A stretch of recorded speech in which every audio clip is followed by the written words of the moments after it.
Most traders believe they understand the risks surrounding the Strait of Hormuz. If this narrow waterway shuts down, oil prices explode. That reasoning seems obvious. Every single day, roughly 20 million barrels of crude oil and petroleum products pass through this channel connecting the Persian Gulf to the open ocean. That represents close to 1/5 of the world's daily oil consumption. Saudi Arabia ships crude through it, Iraq exports most of its oil through it, Kuwait, Qatar, the UAE, and large volumes of Iranian oil also depend on the same corridor. Once those tankers leave the Gulf, they supply major energy importers across Asia, including India, China, Japan, and South Korea. When analysts talk about the Strait of Hormuz, they often describe it as the single most important oil choke point on Earth. Which is why this explanation sounds convincing because it focuses on the visible part of the system, oil itself. What it ignores is the infrastructure required to move that oil across the planet. Crude sitting inside an oil field has no effect on global markets. The same is true for oil stored in tanks or floating on offshore terminals.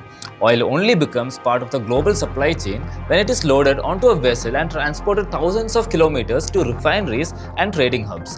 And the transportation system is enormous.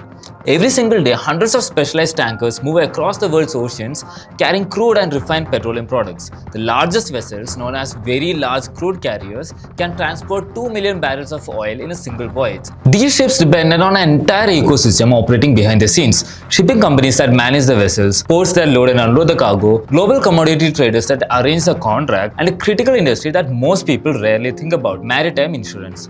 Oil tankers entering politically unstable regions must obtain something called war risk insurance. This coverage protects ship owners and cargo operators against losses caused by military conflict, missile strikes, naval attacks, or other hostile actions. Without this insurance, the financial risk of sending a tanker through a conflict zone becomes enormous. A single modern supertanker may be worth over $100 million, and the oil it carries can add tens of millions more in cargo value. If a ship is damaged or destroyed in a conflict zone, the financial losses could be catastrophic. Insurance companies therefore play a decisive role in determining whether ships continue to move through dangerous waters. During periods of geopolitical tension in the Persian Gulf, insurers regularly reevaluate the risk level of the region.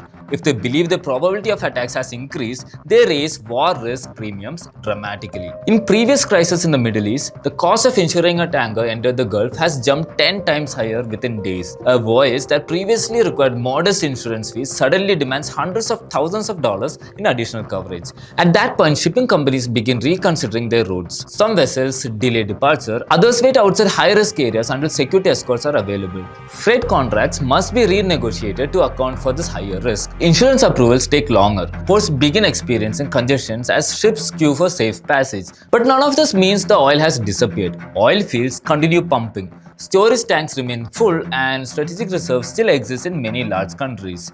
Yet, the movement of oil begins slowing down. The entire global energy system relies on the constant motion of ships across a network of narrow maritime corridors. When even one part of the system becomes risky or expensive to navigate, the effects ripple through shipping schedules, freight rates, and delivery timelines. The Strait of Hormuz sits at the center of this network, but it is not the only vulnerable passage.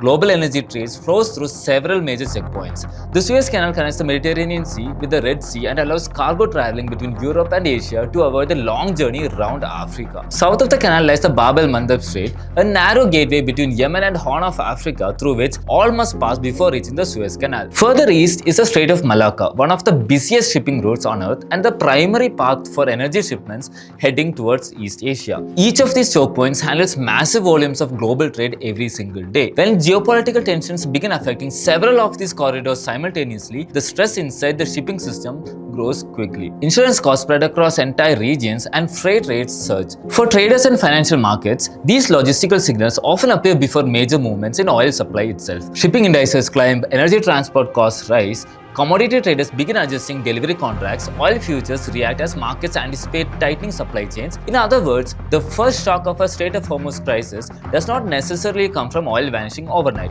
It often begins with something far less visible.